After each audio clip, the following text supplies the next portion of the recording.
오늘 말씀의 제목은 단호한 결단이라는 제목으로 함께 은혜를 나누고자 합니다.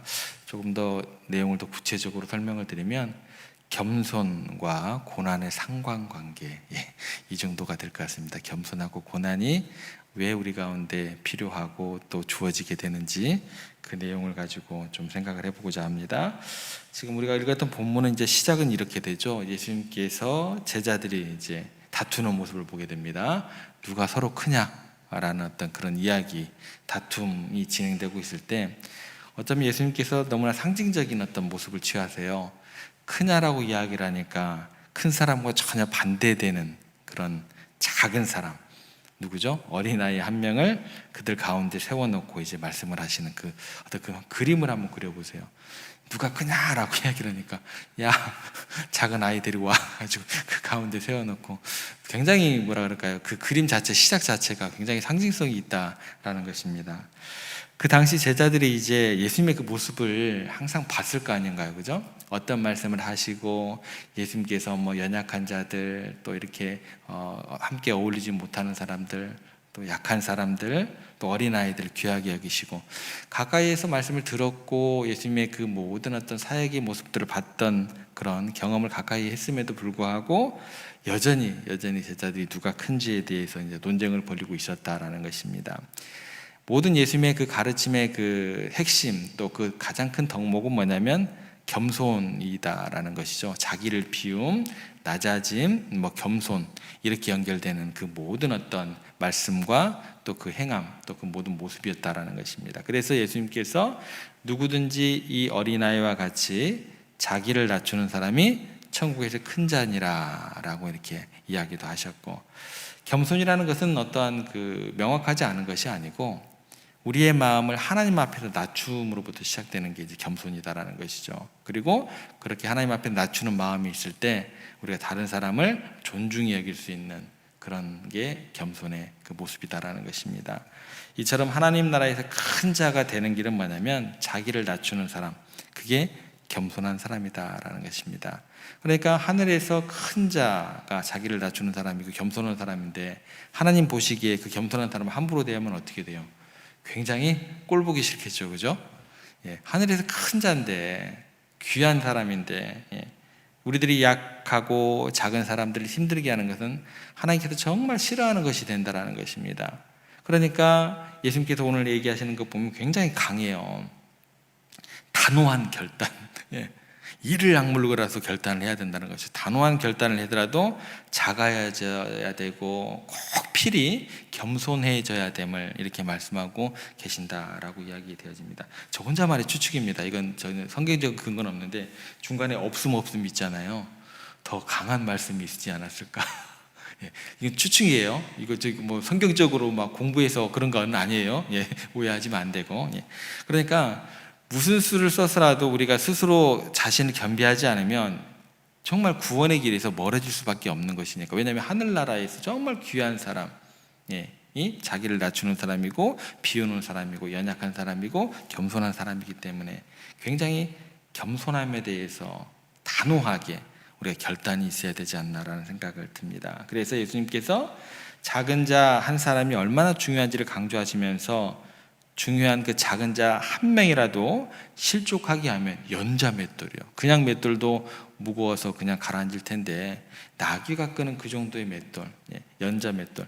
이 맷돌 같은 경우를 이제 삼손이 돌렸던 그 맷돌이라고 생각하시면 더 좋을 것 같으세요. 힘이 세잖아요. 그러니까 그런 어떤 정도의 무게다라는, 그거를 목에 매어서 바다에 던지는 게 차라리 낫다라고 해서 작은 자들의, 연약한 자들의 겸손에 대해서 굉장히 강조하는 구절이다라고 우리가 이해를 하면 좋을 것 같습니다.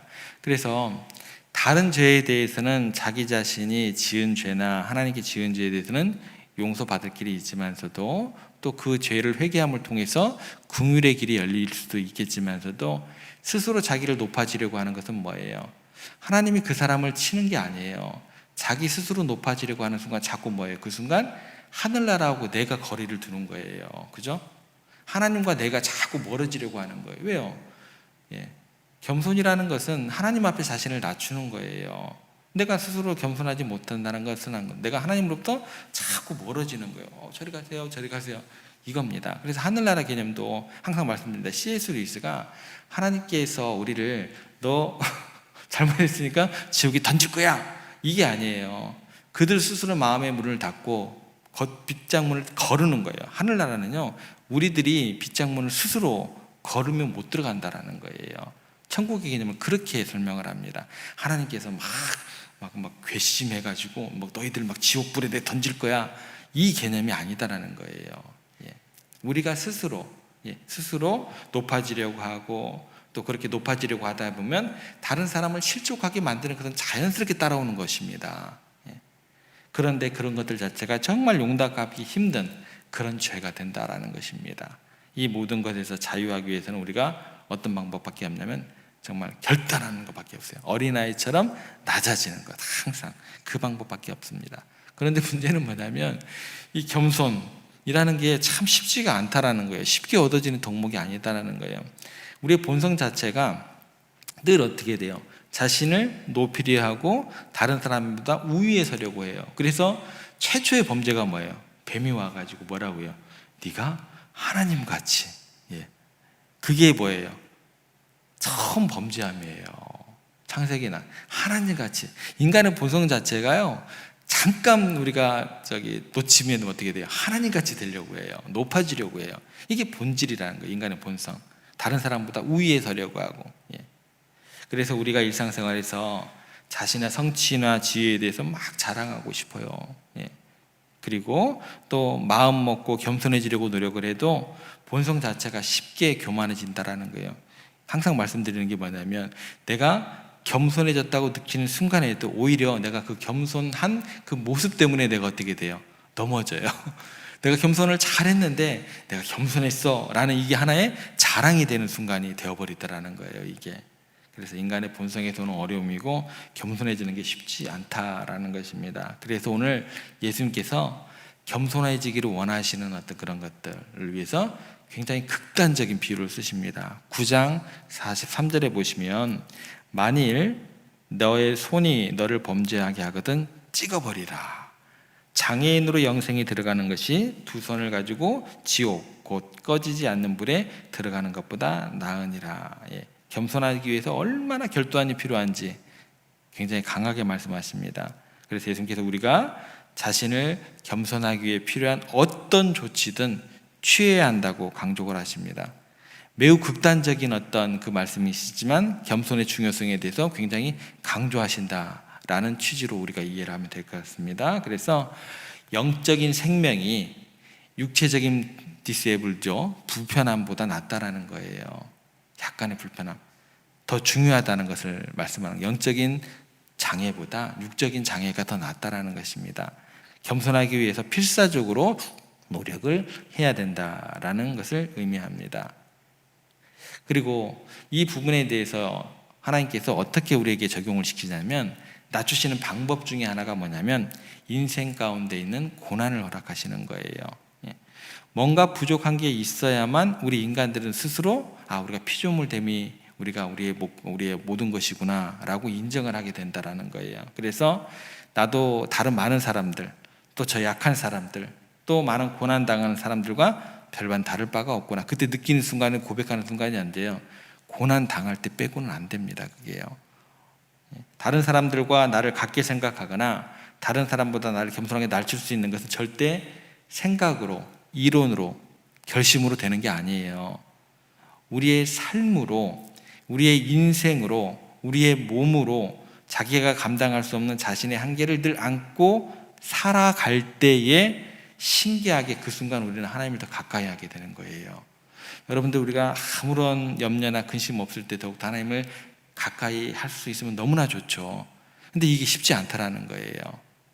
신기하게 고난이 주어졌을 때 하나님을 더 가까이 하고 우리 마음 가운데 교만함이 사라지게 되는, 겸손함으로 나아갈 수 있는 그 가능성이 더 많다라는 것입니다.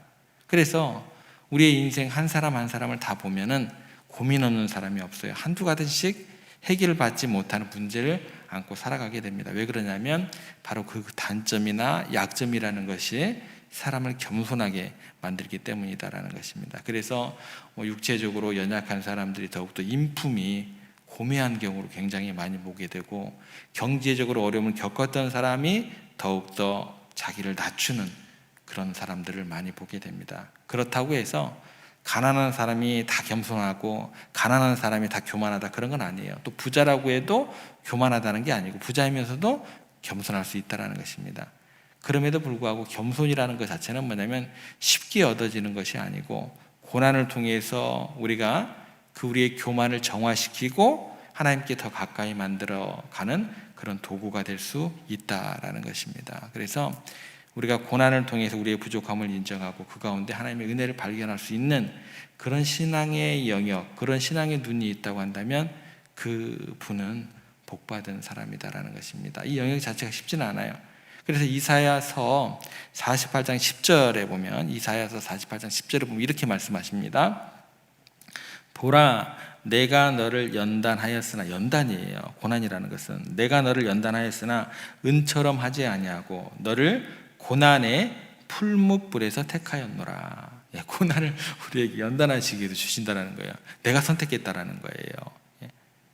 고난은 마치 이제 금을 정제하는 불과 같다라는 거예요. 그래서 우리의 고난을 지나가는 과정 가운데서 불순물이 제어지고 순수한 믿음과 하나님을 향한 겸손, 하나님을 향한 겸손 가운데 나오는 것은 뭐예요? 하나님 앞에 낮아지는 것이기 때문에 나 아닌 다른 지체들, 사람들을 향한 존중함으로 나오게 된다라는 것입니다. 그래서 고난의 풀무불을 지나면서 불순물이 다 제거가 되고 겸비하게 되는 그런 과정으로 나아가게 됩니다. 그래서 우리 인생에는 고난이 따라오게 되어 있어요. 고난 없는 세상은 생각하시면 안 되는 거예요. 고난의 풀무가 우리를 교만함에서 정화시키는 일, 그런 일들을 하기 때문에 그렇습니다. 그래서 주님께서 그렇게 말씀하시는 것입니다. 만일 너 손이 너를 범죄하거든 찍어버리라. 이게 뭔 말이에요? 내가 고난을 허락하지 않더라도 네가 항상 깨어있으라는 거예요. 네 스스로 고난을 자처할 수 있는 자리로 갈 수 있어야 된다는 거예요. 그 정도로 고난이 꼭 필요하다는 거예요. 뒤에 보면 만일 너의 발이 너를 범죄하게 하거든 찍어버리라. 뭔가 너 스스로 뭐예요? 부자유함이 있어야 된다는 거예요. 이거를 우리가 좋은 말로 뭐라고 해요? 권사님, 부역장으로 좀 섬겨주세요. 장로님, 이거 좀 해주세요. 그게 뭐예요? 여러분들에게 부담이 되는 얘기잖아요. 그죠? 뭔가 다른 사람들이 하지 않는 것들을 내가 부담을 갖는 거, 이걸 뭐라고 그래요? 부자유함, 거룩함, 부담감이다라고 얘기를 해요. 보통은 마음대로 가고 싶은 것, 내 스스로 뭐예요? 찍어내는 거예요. 안 가는 거예요. 하고 싶은 것 내 스스로 뭐예요? 찍어내는 거예요. 그게 뭐예요? 못하고, 그리고 내가 보고 싶은 것 내 스스로 찍고 안 보는 거예요. 그런 것들에 다 이유가 있다는 거예요. 내 스스로 부자유한 거룩한 부담감 가운데 고난의 길로, 십자가의 길로 내 스스로 갈 수 있느냐 없느냐의 문제다라는 것입니다. 그래서 우리가 고난을 대할 때 고난이 아직 필요한 존재라는 것을 인정할 만큼 성숙해야 돼요. 인정하는 순간 그게 성숙함이다라는 것입니다. 내게 어떤 고난이 닥치면 근데 우리는 어떻게 되냐면, 야, 이거 고난이야 라고 인식하면 아직도 예수 그리스도의 장성한 분량에 이르기까지 성장해 나갈 가능성이 더 많은 거예요. 더 열심히 정진해야 된다는 거예요. 이게 고난이야 라고 인식을 하게 되면, 아, 내가 아직 성장해야 될 부분이 많구나, 그렇게 인식을 하시면 됩니다. 그게 아프고 힘든 일이지만 그 고난이 꼭 내게 필요하기 때문에 내게 주신 또 다른 은혜다, 이 영역으로 우리가 그 시선을 바꿀 수 있어야 된다라는 거예요. 그러면 그 순간은 힘들고 아프고 눈물 나죠. 근데 그 순간 우리가 그 시선이 바뀐다고 한다면 이거는 또 다른 차원의 문제가 되는 거예요. 그 고난을 감당함에 있어서는. 오늘 말씀을 통해서 겸손의 중요성과 고난의 의미, 그 두 가지의 상관관계에 대해서 생각을 해봤습니다.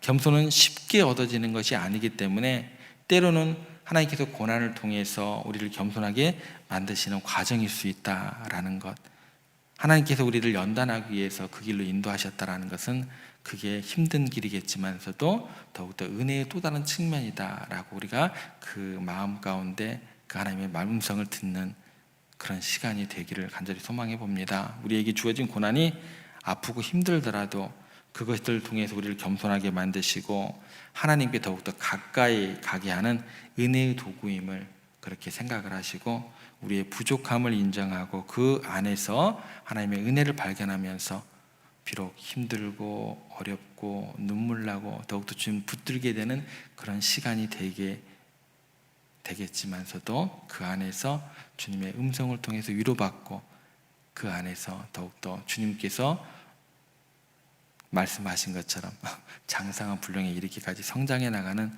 저와 여러분들 되시기를 주님의 이름으로 부탁을 드립니다. 오늘 하루 어려운 일을 만난다 할지라도 더욱더 성령 하나님의 주시는 그 능력을 통해서 이 모든 어려움들을 잘 극복해 나가시기를 주님의 이름으로 축복합니다.